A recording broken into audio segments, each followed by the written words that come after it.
La 3e année de ma relation secrète avec Jules, il a soudainement annoncé ses fiançailles. La fiancée n'était pas moi.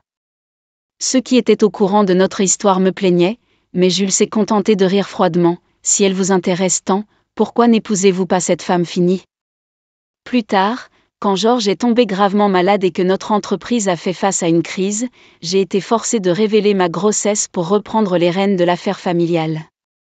Manon, l'enfant est-il celui de Monsieur Jules? J'ai souri poliment au journaliste, l'enfant n'a rien à voir avec Monsieur Jules. J'ai entendu dire que ce jour-là, en voyant mon ventre légèrement arrondi à la télévision, Jules a été si furieux qu'il a tout cassé dans la pièce. Encore plus tard, quelqu'un a pris une photo de l'homme le plus mystérieux de la village, chuchotant à l'oreille d'une femme dans une rue bondée. Manon, l'enfant a bientôt 1 an, il va bientôt appeler quelqu'un papa. Quand est-ce que tu me donneras un statut? J'ai poussé la porte de la pièce. Jules était à genoux, une énorme bague en diamant à la main, en pleine demande en mariage. Mais pas à moi. Devant lui se tenait une jeune femme en robe blanche, très belle et gracieuse. Émue aux larmes, elle hochait la tête en pleurant et en disant oui. Je suis entrée, et Jules n'a même pas levé les yeux, concentré sur la bague qu'il glissait à son doigt. Ce n'est que lorsque les amis de la jeune femme l'ont emmenée se laver le visage et se remaquiller que Jules a enfin daigné me jeter un regard. Hélène est pure et un peu farouche. Il m'a fallu du temps pour la conquérir. Il vaut mieux qu'Hélène ne soit au courant de rien de nos histoires passées. Et puis, elle a accepté de m'épouser. Je compte annoncer les fiançailles demain. J'ai eu une liaison secrète de 3 ans avec Jules. En dehors de nos familles, seules quelques personnes de notre cercle le savaient. Dès qu'il a dit ça, les quelques personnes présentes qui étaient au courant se sont tournées vers moi. J'ai pris une profonde inspiration. Jules, peux-tu attendre un peu avant de faire l'annonce? Ne serait-ce qu'un mois, non, une quinzaine de jours suffirait. Jules a ri, une pointe de mépris dans les yeux. Manon, tu t'accroches encore à ce stade? Jules, au nom de notre passé? Ça suffit. Jules est soudainement devenu glacial et a brisé le verre posé devant lui. En 3 ans, ma famille a renfloué le groupe Chevalier à hauteur d'au moins 3 milliards, ça ne suffit pas. Je n'ai rien trouvé à dire. Tu devrais partir. Tu ne voudrais pas qu'Hélène revienne et se méprenne. Je me suis détournée, raidie. En ouvrant la porte, j'ai entendu Jules dire à quelqu'un, si elle t'intéresse tant, pourquoi ne recueilles-tu pas cette femme finie? Je n'ai pas pu m'empêcher de ricaner amèrement. Notre famille s'était en effet effondrée, surtout après le décès de mes parents, l'entreprise avait failli sombrer. Mais Jules semblait oublier que c'était notre groupe Chevalier, alors en difficulté, qui lui avait sauvé la vie, à lui et à son grand-père, des années auparavant. Mais il nous en voulait seulement de lui avoir imposé cette faveur, d'avoir été forcé de m'accepter par le groupe Chevalier. La nouvelle des fiançailles de Jules et Hélène s'est répandue comme une traînée de poudre dans toute la village. Déjà affaibli par le deuil de mes parents, Georges s'est retrouvé en soins intensifs, fou de rage. Pendant que je veillais sur lui jour et nuit à l'hôpital, mon oncle a mené une OPA sur l'entreprise. À l'époque où la famille de Jules était encore présente, il n'osait pas agir de manière trop audacieuse, mais maintenant, il n'avait plus de scrupules avec moi, une orpheline sans parents. Dans un bref moment de lucidité, Georges m'a saisi la main et m'a dit « Manon, l'entreprise était l'œuvre de la vie de tes parents. Même si elle doit être détruite, ne la laisse pas à ses vautours. » Je n'ai pas pu retenir mes larmes, ne t'inquiète pas, j'ai un plan. Mon oncle insistait sur le fait qu'une fille du groupe Chevalier ne pouvait pas hériter de l'entreprise. Ils ont utilisé cette excuse pour s'emparer de tout ce qui appartenait à la branche principale des Chevaliers. Mais je n'allais pas les laisser faire. 2 semaines après l'annonce des fiançailles de Jules, j'ai pris la décision la plus absurde mais la plus cruciale de ma vie. J'avais besoin d'un enfant pour hériter du patrimoine du groupe Chevalier. Ne pouvant pas remplir les conditions pour une insémination artificielle, j'ai opté pour la conception naturelle. Quant au père, Samuel, le majordome loyal qui avait servi Georges toute sa vie, m'a présenté la sélection finale des candidats. Madame Manon, jetez un œil. Les détails sont simples, originaire de la villa, il porte le nom de sa mère, probablement issu d'une famille monoparentale. Il a un parcours universitaire impressionnant, ce qui indique une grande intelligence et de bons gènes. Le rapport médical complet montre qu'il est en parfaite santé, sans aucun problème caché. Plus important encore, le visage sur la photo était d'une beauté saisissante. Samuel, vous êtes sûr qu'un homme aussi excellent est prêt à faire ce genre de service? Je ne pouvais m'empêcher d'être curieuse. Samuel a souri avec bienveillance, il semblerait qu'un membre de sa famille soit gravement malade et ait un besoin urgent d'argent. J'ai pensé à Georges à l'hôpital et j'ai ressenti une pointe de sympathie. Ajoutez 50 000 pour lui. Bien, Madame Manon. Le 12e jour après l'annonce des fiançailles de Jules, qui coïncidait avec ma période de fertilité, j'ai finalement rencontré cet homme, Laurent. Il portait une simple chemise et un pantalon noir, sans marque visible, probablement des vêtements bon marché de supermarché. Pourtant, sur lui, il ne semblait pas ordinaire. Comme le stipulait le contrat, ses yeux étaient bandés d'un ruban de soie noire. Quand je suis entrée, il s'est instinctivement levé et s'est tourné vers la porte. Ce n'est qu'à ce moment-là que j'ai remarqué qu'il était grand et bien bâti, avec des épaules larges, une taille fine et de longues jambes. Madame Manon, a tenté Laurent, sa voix était agréable, et je ne pus m'empêcher d'être encore plus satisfaite. C'est moi, ne soyez pas nerveux. Je me suis approchée, lui ai tapoté le bras, un muscle ferme. Vous avez pris une douche, ai-je demandé. Oui.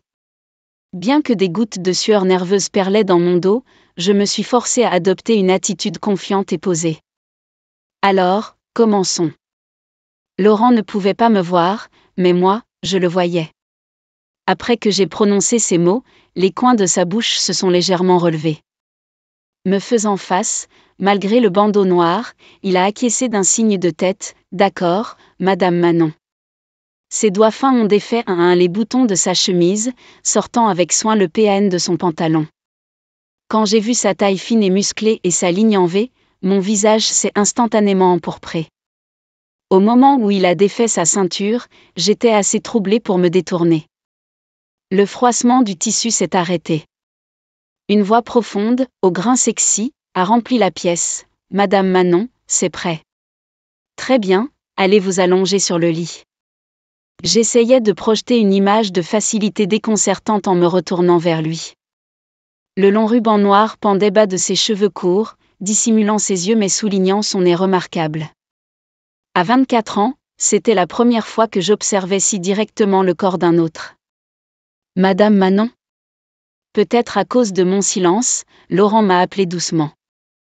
Il a fait un pas en avant, tendant la main comme pour chercher une présence. Ses doigts ont effleuré mon épaule. Après une courte pause, il a saisi délicatement mon épaule, puis m'a soulevée à l'horizontale. Mon corps s'est enfoncé dans l'étreinte douce du lit.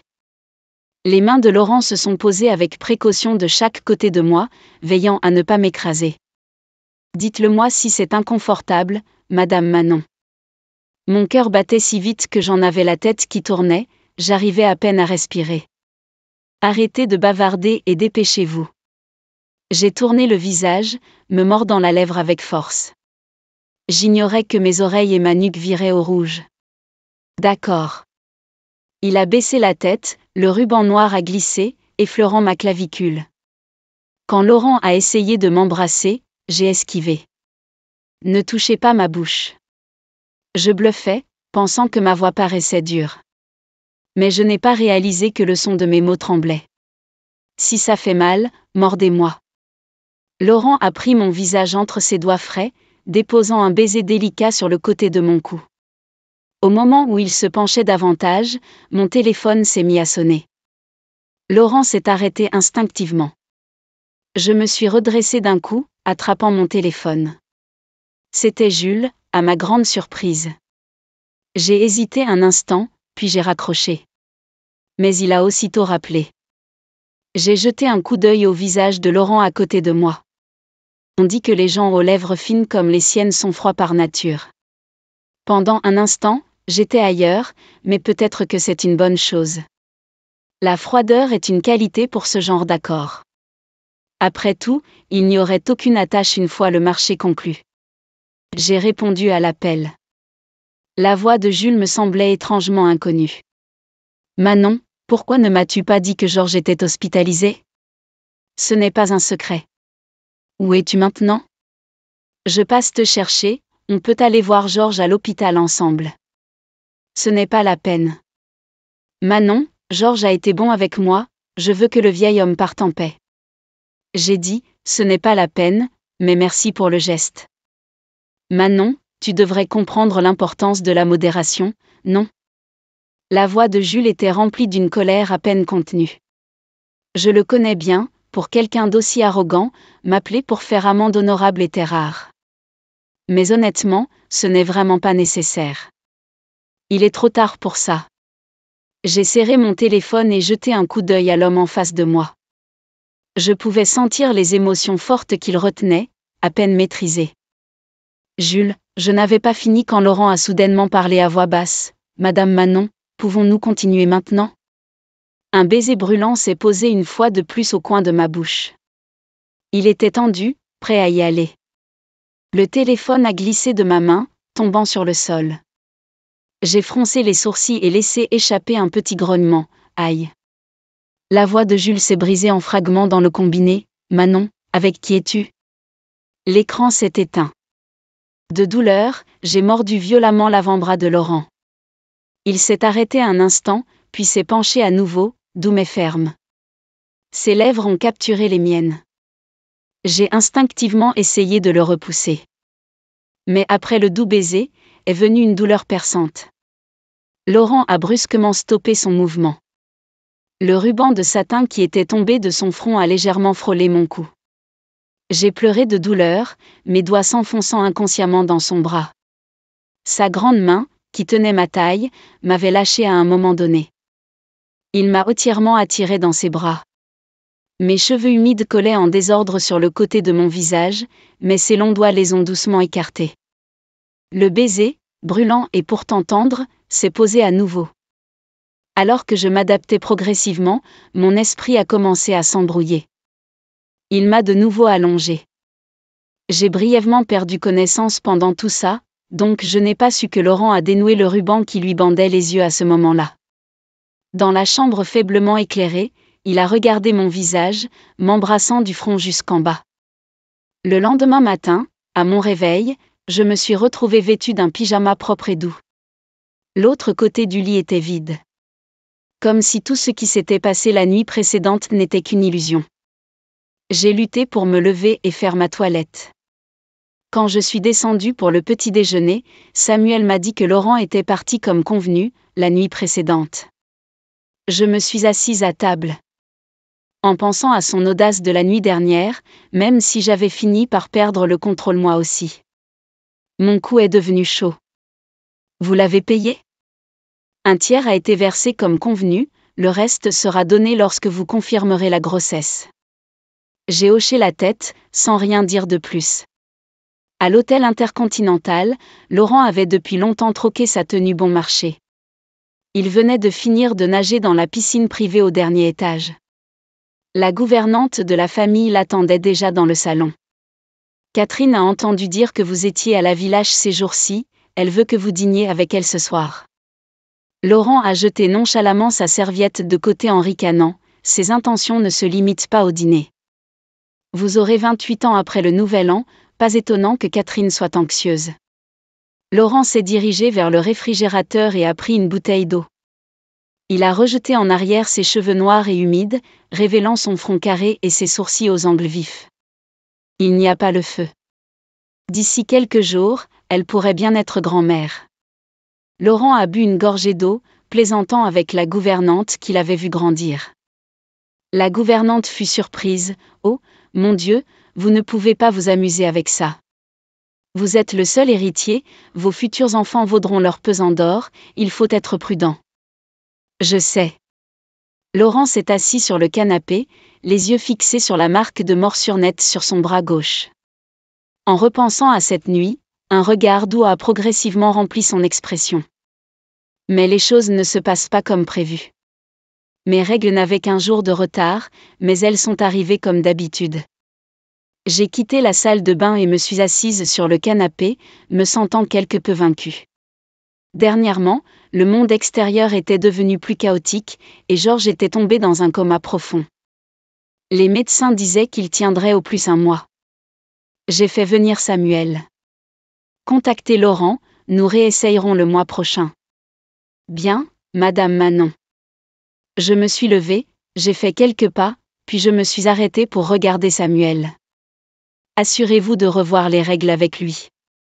Si ce n'était pour éviter un autre homme complètement inconnu, je n'aurais pas réengagé Laurent. Après tout, cette nuit-là, il avait dépassé les bornes plus d'une fois. La veille de revoir Laurent, j'ai croisé Jules à une soirée. Étonnamment, il était sans sa fiancée, Hélène. L'apercevant de loin, j'ai détourné le regard. C'était la fête d'anniversaire d'une vieille amie de la famille, la mère d'Hélène. J'y assistais en partie pour renouer avec les anciens amis de mes parents. Mais de toute évidence, j'étais naïve. J'ai compris depuis longtemps ce que c'est que de se rendre compte que son absence laisse une pièce froide. Mais aujourd'hui, l'expérience était plus directe. Bien que Jules et moi ayons eu une relation secrète, ce genre de choses ne reste pas caché éternellement. Pendant ces 3 ans, j'ai bien profité de l'influence de Jules pour me faire une place. Mais maintenant, avec l'annonce de ses fiançailles, en tant qu'orpheline sans lien, qui me reconnaîtrait encore? Tenant mon verre de vin, je suis restée debout maladroitement pendant un long moment. La mère d'Hélène a agi comme si elle venait de me remarquer, trinquant avec moi. Mais de toute évidence, il n'y avait aucune envie de bavarder. Naturellement, je n'allais pas m'imposer non plus. Après lui avoir fait honneur d'un verre, je me suis retirée dans un coin plus calme. Traité avec une telle froideur, mon humeur a chuté en flèche. Sans m'en rendre compte, j'ai bu quelques verres de plus. Je n'ai pas réalisé quand Jules s'est approché. Manon. Il me regardait de haut, comme toujours, depuis son piédestal. Mais je ne marchais plus sur des œufs, essayant de maintenir une relation avec lui. Monsieur Jules. Je l'ai salué froidement et j'étais sur le point de partir. Jules m'a arrêté. Manon, j'ai vu Georges l'autre jour. Il ne va pas bien. Oui, le médecin m'en a parlé. La voix de Jules s'est un peu adoucie. Manon, j'ai entendu parler des problèmes au groupe Chevalier. Qu'est-ce que Jules essayait de dire? Je l'ai regardé calmement, mais détaché. Quand j'étais plus jeune, j'étais si naïve. Je pensais que se connaître depuis l'enfance, grandir avec un premier amour, signifiait quelque chose. Je croyais que la grande bonté du groupe Chevalier envers sa famille le pousserait à bien me traiter. Mais j'ai ignoré une chose, si un homme ne vous aime pas, même la gentillesse ne peut le retenir. Il n'est pas juste que notre groupe Chevalier insiste à cause de ce que nous avons fait par le passé. Pour être honnête, Jules ne m'a jamais vraiment rien dû. Après tout, on ne peut pas forcer l'amour. Jules s'est approché, me prenant légèrement la main. Manon, si tu n'étais pas si têtue, peut-être que je t'aiderais. M'aider? Oui, nos vies ont été sauvées par le groupe Chevalier, après tout. Jules a ricané, j'ai attendu que tu cèdes ces derniers jours. Manon, nous nous connaissons depuis si longtemps, je ne te laisserai pas vraiment souffrir. Jules, dis simplement ce que tu veux. Je ne t'épouserai pas, mais nous pouvons garder les choses comme elles étaient. J'ai regardé Jules, surprise. Après tout, l'autre soir, il avait demandé Hélène en mariage, de manière si profonde et passionnée, comme une scène de film. Mais apparemment, tout n'était qu'une comédie. Tu as une fiancée. Et alors? Dans ce milieu, qui n'a pas plusieurs relations? Jules m'a regardé avec arrogance. Manon, avec la situation actuelle du groupe Chevalier, tu sais quel choix faire. Être avec moi ne peut que t'être bénéfique. Jules. Je l'ai interrompu avec dégoût. Jusqu'à aujourd'hui, je ne te détestais pas du tout. En fait, je réfléchissais à quel point notre groupe Chevalier avait un peu trop insisté. Mais maintenant, je vois les choses différemment. Manon. Tu es un parfait salaud. Si notre groupe Chevalier avait su qu'il sauvait un salaud ingrat, un véritable déchet, il regretterait de lui avoir tendu la main. Manon, dire des choses comme ça ne t'aidera pas, pense au dur labeur de tes parents. Si tu ruines tout, qu'en penseraient-ils ? Si mes parents savaient que j'ai sauvé l'entreprise en devenant ta maîtresse, ils ne me le pardonneraient pas.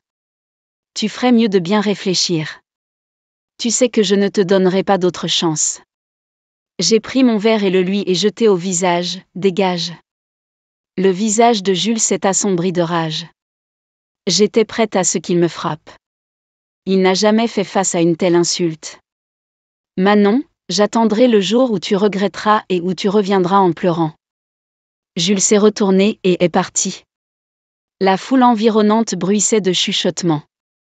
Je suis restée là, imperturbable, et je suis sortie. À peine montée dans la voiture, Samuel a appelé. Madame Manon, on les a récupérés. Compris, j'arrive. J'ai raccroché et j'ai contemplé le ciel sombre depuis la fenêtre de la voiture. Si je ne réussis pas à tomber enceinte ce soir, mon temps sera écoulé. La voiture s'est arrêtée devant la villa. Les lumières de ma chambre étaient déjà allumées. Je suis sortie, sans l'aide de personne, j'ai monté les escaliers en titubant. Laurent était assis tranquillement sur le canapé, comme la fois précédente, les yeux bandés. Je me suis appuyée contre la porte, un peu pompette, le détaillant du regard. Peut-être était-ce l'alcool, mais soudain, mes émotions ont pris le dessus. Madame Manon ? Laurent a dû m'entendre. Il a tourné son visage vers moi, malgré le bandeau de satin. Pas à pas, je me suis approchée, mes yeux le scrutant. L'air était empli d'un léger parfum frais de quelqu'un qui venait de prendre une douche. Ses vêtements n'étaient pas les siens, probablement préparés par Samuel, et il lui allait bien. Laurent s'est levé, me dominant de sa hauteur. Surtout maintenant, sans mes talons, je me sentais moins intimidante. Je me suis mise sur la pointe des pieds, attrapant sa veste. Laurent, qui vous a dit que vous pouviez m'embrasser ? Qui vous l'a permis ? Madame Manon ? Laurent a gloussé légèrement. Oui, Madame Manon, vous avez raison. J'ai dépassé les bornes. Le referez-vous ? Je ne le referai pas. J'ai tapoté son visage, satisfaite. Vous êtes obéissant. J'aime ça. Tant que Madame Manon est heureuse. Juste. Je l'ai lâché et j'ai reculé, le regardant de haut en bas. Vous n'êtes pas très performant, n'est-ce pas ? Sinon, pourquoi ne suis-je pas enceinte ? Laurent s'est clairement figé un instant. Je vous donne une dernière chance. Si je ne peux pas tomber enceinte cette fois, Laurent. Comme ça. J'ai de nouveau tapoté son beau visage. Je vous remplacerai. S'il existait une pilule contre les regrets. Cette nuit-là, je n'aurais jamais prononcé ces mots imprudents. Surtout en remettant en question la virilité d'un homme. La conséquence ? Laurent m'a pratiquement épuisée toute la nuit. Non seulement il m'a embrassée plusieurs fois, mais il m'a aussi forcé à l'embrasser. Sans mes supplications en larmes, il ne se serait peut-être pas arrêté. Le calvaire de cette nuit a été clairement efficace. On a de nouveau déclaré que Georges était sur le point de mourir. Lorsque les parents de la branche secondaire des Chevaliers m'ont acculé au bureau pour exiger le sceau de l'entreprise, j'ai convoqué une conférence de presse. Pendant la conférence, j'ai révélé mon test de grossesse. J'ai déclaré que l'enfant porterait mon nom de famille et hériterait du patrimoine de mes parents. Après une courte session avec les journalistes, Jules a appelé. Il semblait furieux, sa voix était rauque. Manon, je ne t'ai jamais touchée. D'où vient cet enfant ? C'était un coup monté ? Je comprenais la colère de Jules. Après tout, en faisant le calcul, j'étais enceinte de 5 semaines, et cela ne faisait que 3 mois que nous avions rompu. Tu ne m'as jamais touchée, et je n'ai jamais dit que le père du bébé était toi. Je suis entrée dans l'ascenseur, regardant mon reflet. Jules, nous avons rompu, menons nos vies séparément. Ne m'appelle plus. Manon, tu es vraiment enceinte ? Qui est le père ? Dis-le-moi. Je n'ai pas répondu. Après avoir raccroché, j'ai immédiatement supprimé son numéro. Désormais, ce sera mon plus grand secret. Ce type nommé Laurent a pris l'argent que je lui ai donné et est retourné à la villa. Nous ne nous reverrons jamais de cette vie. En mai de l'année suivante, j'ai donné naissance à mon fils aîné, Étienne, dans la village. Contrairement à ce à quoi je m'attendais, il ne me ressemblait pas vraiment. Samuel disait que les yeux et la mâchoire d'Étienne ressemblaient à ceux de Laurent. Quand je le regarde, je suis souvent perdu dans mes pensées. J'avais bandé les yeux de Laurent à l'époque, pour qu'il ne sache pas à quoi je ressemblais, ni qui j'étais. Mais Samuel l'avait vu. Si Samuel le dit, ce doit être vrai. Donc, c'est à ça que ressemblaient les yeux de Laurent. Même avec le bandeau, on pouvait dire qu'il était plutôt beau. Un type comme lui, une fois ses difficultés passées, aurait certainement un avenir brillant. Quant à ce passé qui ne pouvait pas voir le jour, il veut probablement l'oublier encore plus que moi. Donc, je n'ai pas à m'inquiéter qu'il apparaisse soudainement pour réclamer l'enfant, ni de le revoir un jour. Pourtant, chaque fois que je vois Étienne, je me souviens de ces 2 nuits. Dans cette vie, il sera peut-être le seul homme que j'aurai. Peut-être que ces 2 nuits sont la seule joie que j'aurai jamais. Pour la célébration du 1er mois d'Étienne, la famille la plus discrète et mystérieuse de la village, les Beaumont, a envoyé un cadeau somptueux. J'étais un peu surprise. Même le groupe Chevalier, autrefois puissant, ou la famille toujours populaire de Jules ne pouvait se comparer. Il n'y avait aucun lien entre le groupe Chevalier et les Beaumont, nous ne pouvions même pas les approcher. Pourquoi les Beaumont enverraient-ils un cadeau aussi généreux ? Plus surprenant encore, le jour des 100 jours d'Étienne, Catherine est venue en personne. Elle m'a invitée à une petite réunion 3 jours plus tard. Je me sentais anxieuse mais aussi confuse.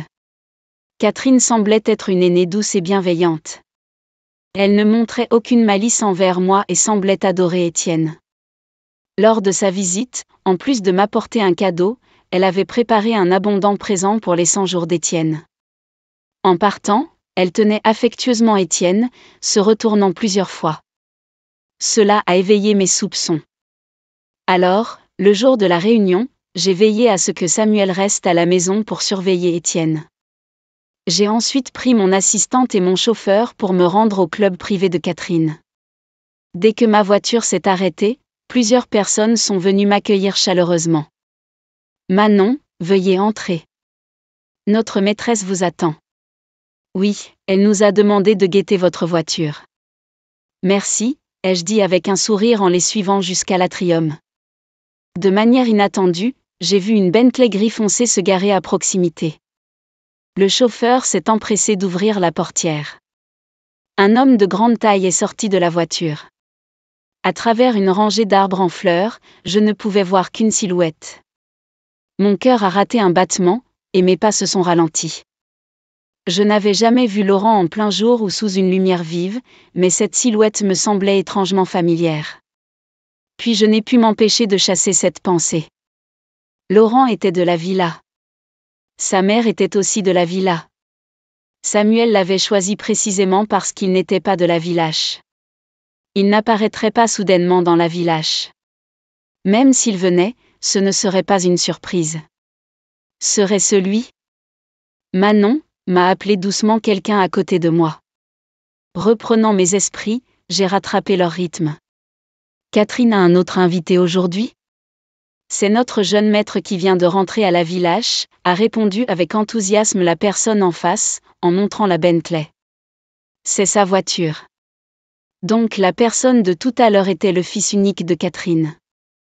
Catherine était également venue de la villa à la village pour se marier dans la famille Beaumont. Ce n'était donc pas Laurent.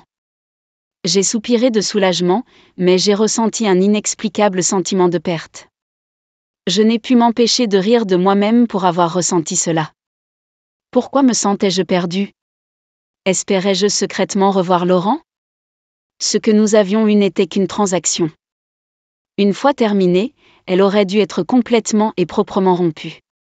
Même en pensant cela, je me sentais un peu incertaine. En entrant dans l'atrium, entendant les rires à l'intérieur, celui qui parlait avec Catherine était probablement son fils unique.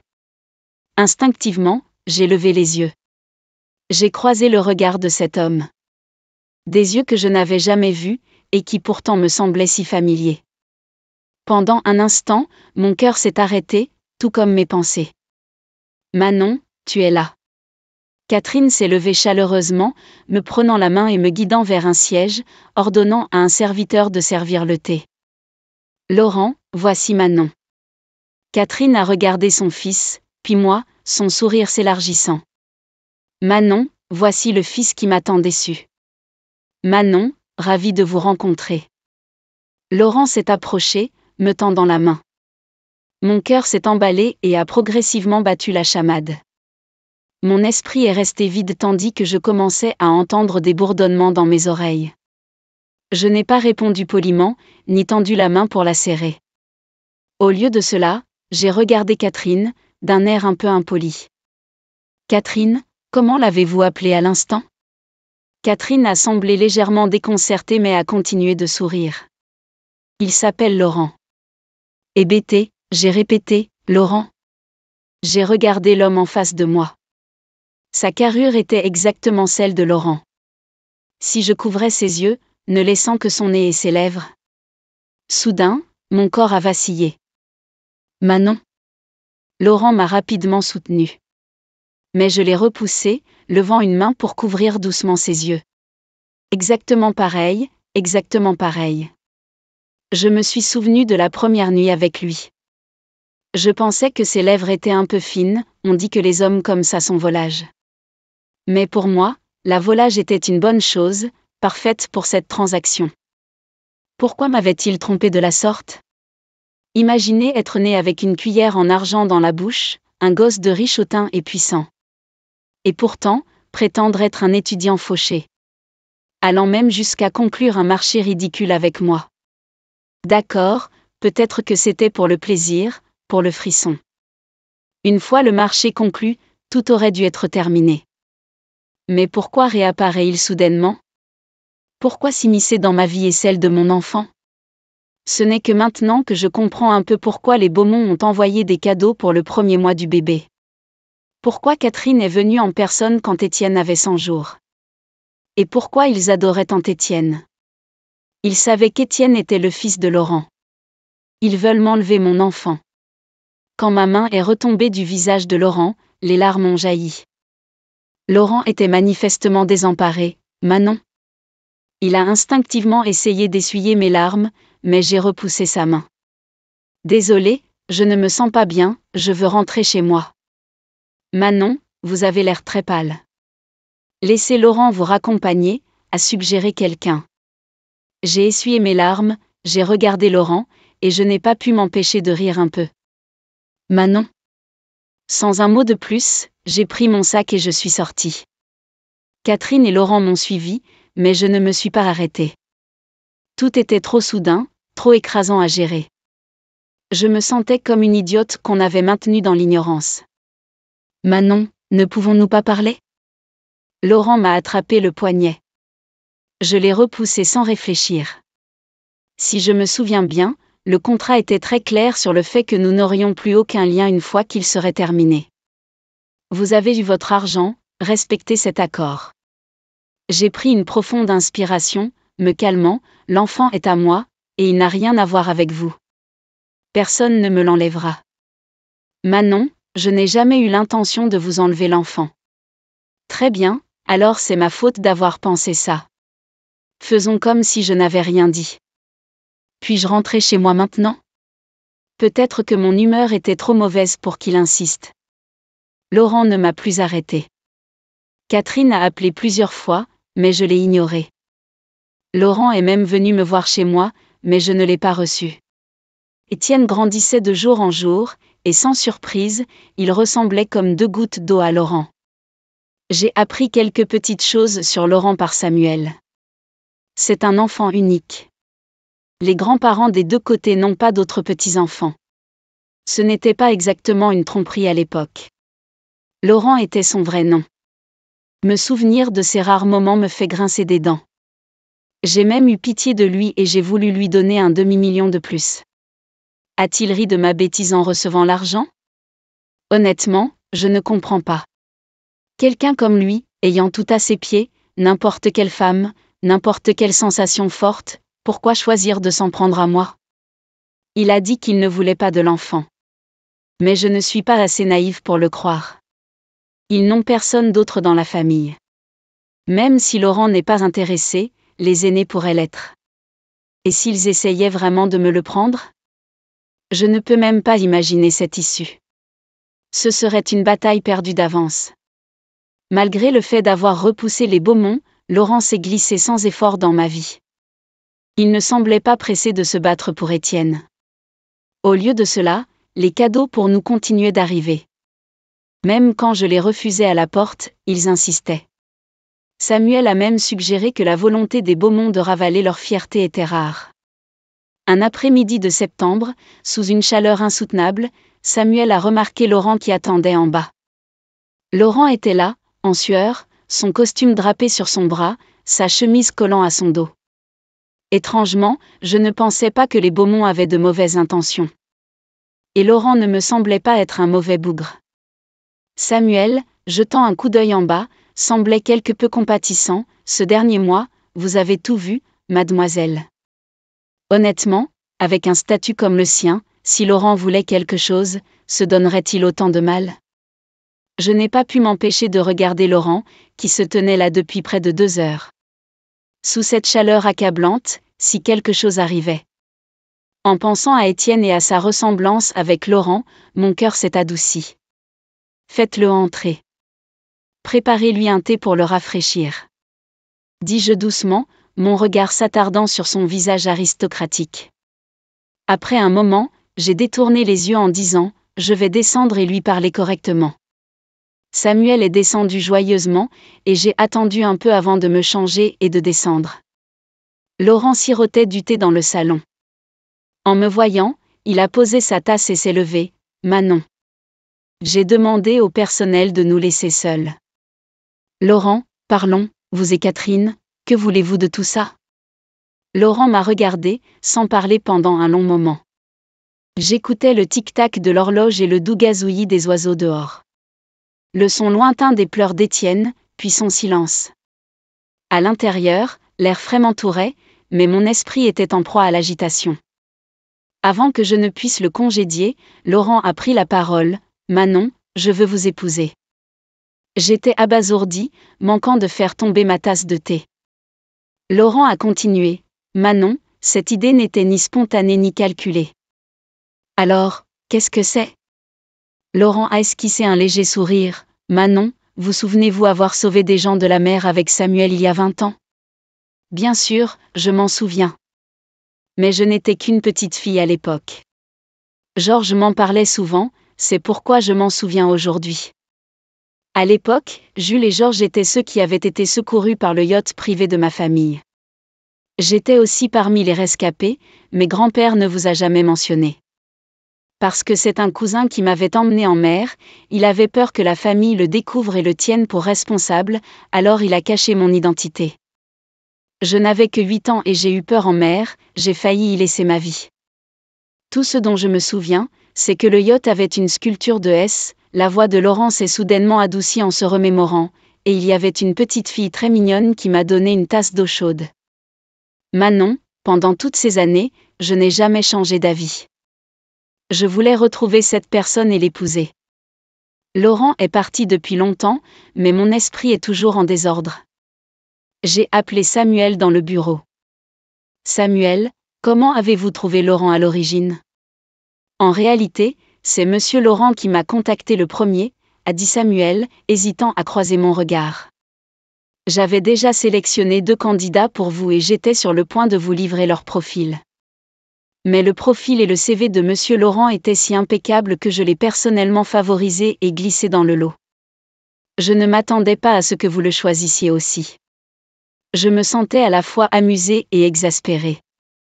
Si confiant, n'est-ce pas? Et si je ne l'avais pas choisi? C'est alors que je me suis souvenu d'avoir vu sa photo dans les documents envoyés par Samuel. J'avais vraiment été attirée par son visage au premier regard. Samuel, que pensez-vous que je devrais faire maintenant? Vous n'avez même pas encore 25 ans, a soupiré Samuel. Vous avez dit un jour que vous ne vous remarieriez pas, mais je n'ai jamais été d'accord avec ça. Vous êtes si jeune, avec tant de vie devant vous. Si Laurent a des sentiments sincères, peut-être pourriez-vous lui donner une chance. De plus, les Beaumont ne semblent pas intéressés à prendre l'enfant, et ils semblent sincères. Samuel a ajouté avec compassion, « Je sais que vous avez été blessé par Jules et sa famille, mais il y a des types bien, n'est-ce pas ? Mais il m'a menti. Pourquoi n'est-il pas simplement venu me trouver en disant qu'il voulait nous remercier ? Il y a tellement de façons de le faire. Pourquoi celle-ci ? » Samuel a ricané, « Eh bien, c'est parce que vous étiez trop pressé. Si Laurent n'était pas intervenu, vous auriez fini avec quelqu'un d'autre à l'heure qu'il est. » Mais c'était une précaution. Laurent avait peur d'arriver trop tard et de le regretter pour toujours.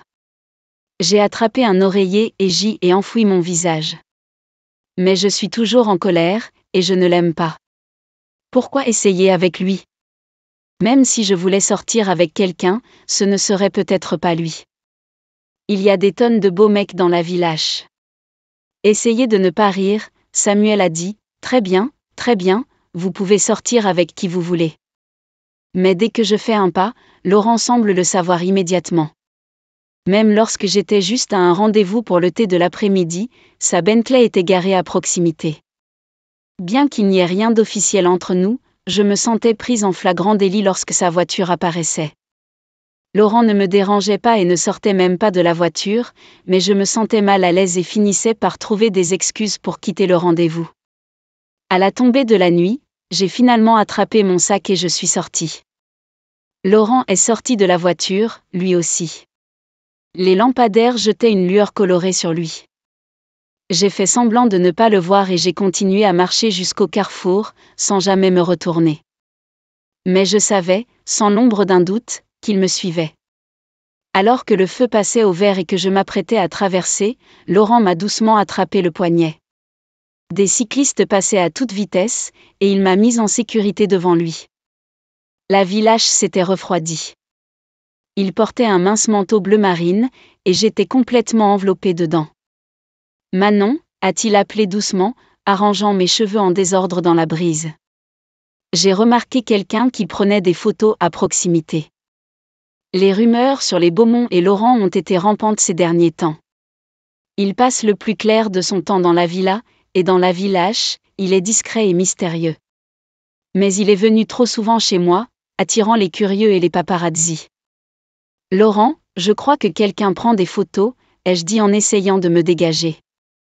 Au lieu de cela, Laurent a lâché mon poignet et a enroulé son bras autour de ma taille. « Manon » a-t-il murmuré, d'un ton presque suppliant, « Étienne a bientôt 1 an et il pourra bientôt m'appeler papa. Ne me donnerez-vous pas une chance ? » Les photos et vidéos de nous étaient partout dans la vie lâche, les gens essayant de lire sur les lèvres ce que Laurent m'avait dit. Même Jules est venu me voir.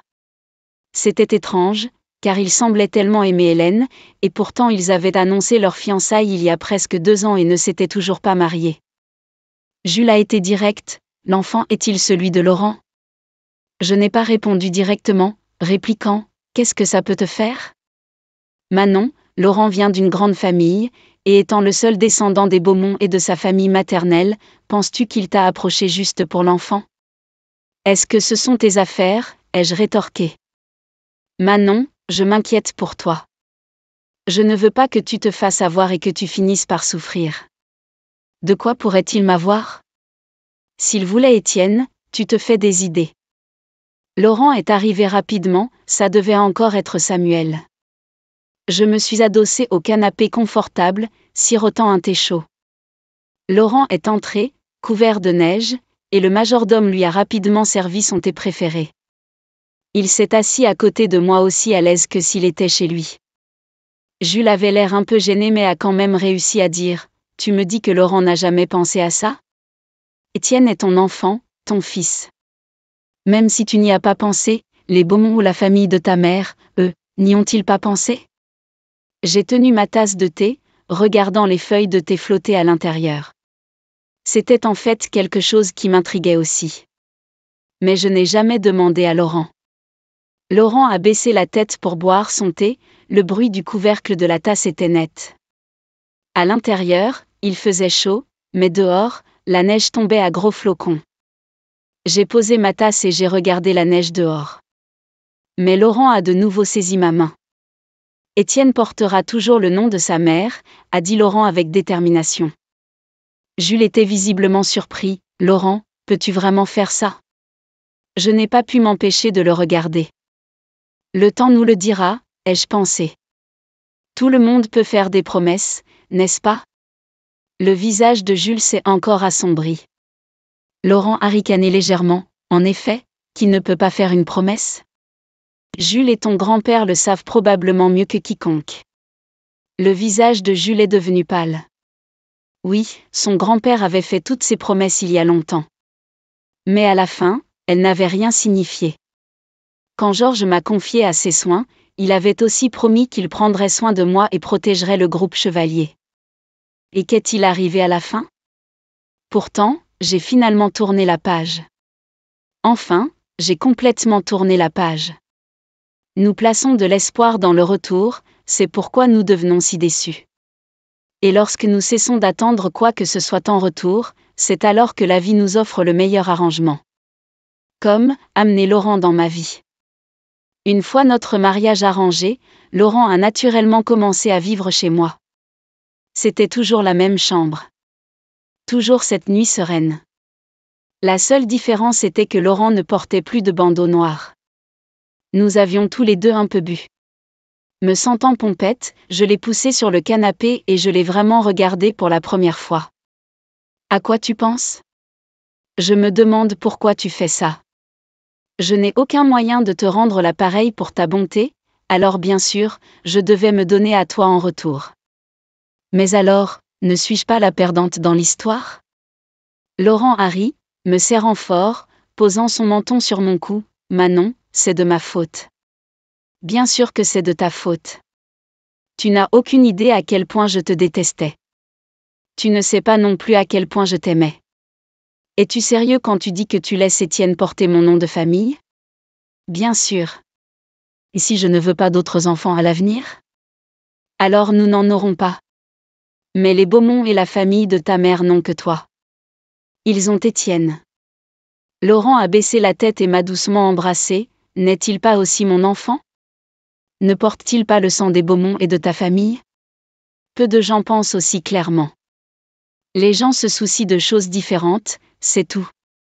Je n'ai pas pu m'empêcher de sourire, lui prenant le visage, comme je l'avais fait cette nuit-là, je lui ai demandé. Tu as pris ta douche? Oui, Madame Manon. D'accord, alors déshabille-toi. Ses yeux pétillaient d'un sourire alors qu'il me tirait sur le côté et se levait. Dans la maison chaleureuse, Laurent a levé les mains pour déboutonner sa chemise. Il a sorti en douceur les pans de sa chemise, puis a défait sa ceinture. Mais cette fois, je n'ai pas détourné le regard. J'ai regardé jusqu'à la fin. Il s'est raclé la gorge, et son regard de braise a balayé mon visage. Manon, les filles devraient être un peu réservées. J'ai ri et je l'ai serré dans mes bras. Tu es timide? Laurent m'a rattrapé fermement et m'a chuchoté à l'oreille. Madame Manon, cette fois, je peux vous embrasser? Je n'ai pas répondu, mais je me suis mise sur la pointe des pieds pour l'embrasser.